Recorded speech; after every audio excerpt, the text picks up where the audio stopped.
बाहेर असं छान वातावरण होतं, खूप पाऊस पडत होता आणि स्वयंपाक करायचाही कंटाळा आला. साधा सिंपल बेत केला होता. काय केलं होतं? घुटं आणि भात. चला रेसिपी दाखवते. घुटं म्हणजे उडदाची आमटी.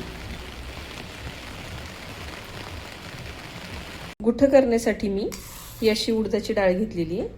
आता हिला आपण स्वच्छ धुवून घेऊ आणि कुकरमध्ये 4 ते 5 शिट्ट्या करून घेऊ.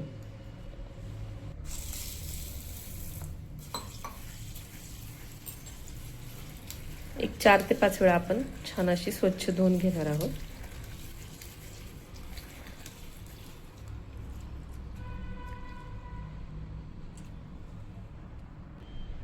आपली डाळ स्वच्छ धुवून झाली. त्याच्यात आता आपण थोडीशी हळद घालूया आणि थोडंसं मीठ आणि हे सगळं मिक्स करून आता आपण याच्या शिट्ट्या करून घेऊ.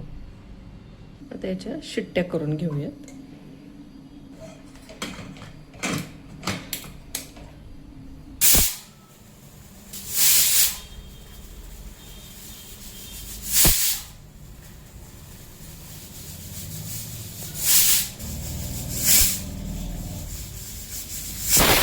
गॅस बंद करूया.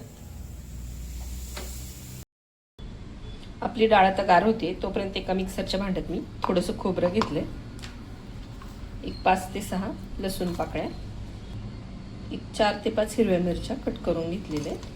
तिखट तुम्ही तुमच्या आवडीनुसार कमी जास्त करू शकता. आणि आता आपल्याला हे सगळं वाटून घ्यायचं. याच्यात थोडीशी कोथिंबीर, याचं आपल्याला वाटण करायचं. आपलं वाटण असं तयार झालेलं आहे. आता आपण डाळीला फोडणी देऊ.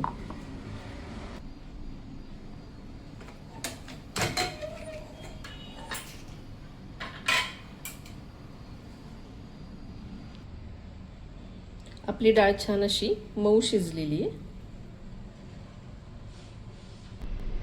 आपली कढई तापलेली आहे. त्याच्यात आता आपण तेल घालूया.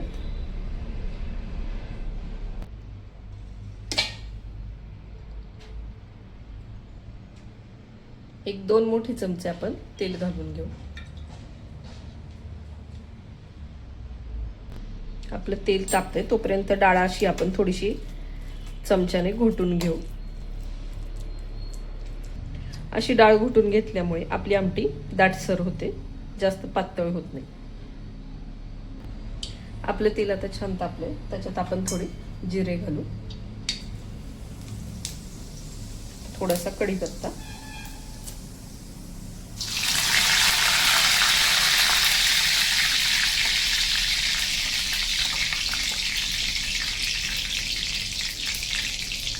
आणि आपण जे वाटण केलं होतं ते घालूया.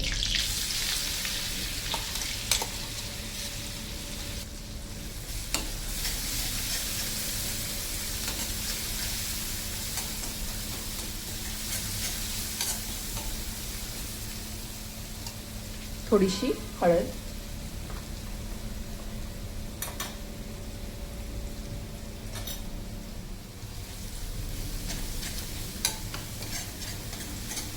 एक 2 मिनिटं आपलं वाटण व्यवस्थित परतलं की आपण त्याच्यात डाळ घालू. आता आपण डाळ घालून घेऊ आणि हे सगळं मिक्स करून घेऊ.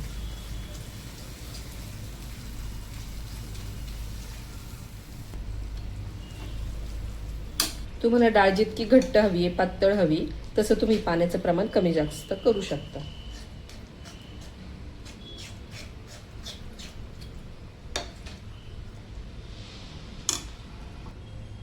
इथे मी 1.5 ग्लास पाणी घातलेलं आहे आणि आता एक 5 मिनिटं आपण याला उकळी काढून घेऊ. थोडंसं मीठ आपण मगाशी डाळीत टाकलं होतं त्याच्यामुळे थोडंच टाकायचं.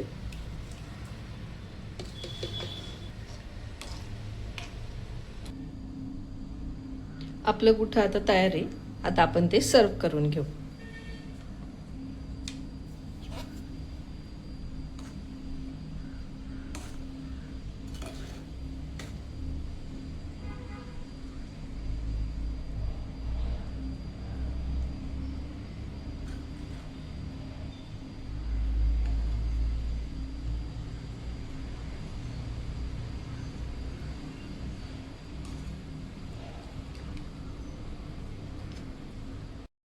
असा मस्त गरम गरम इंद्रायणीचा भात आणि त्याच्यावर हे गुटरण.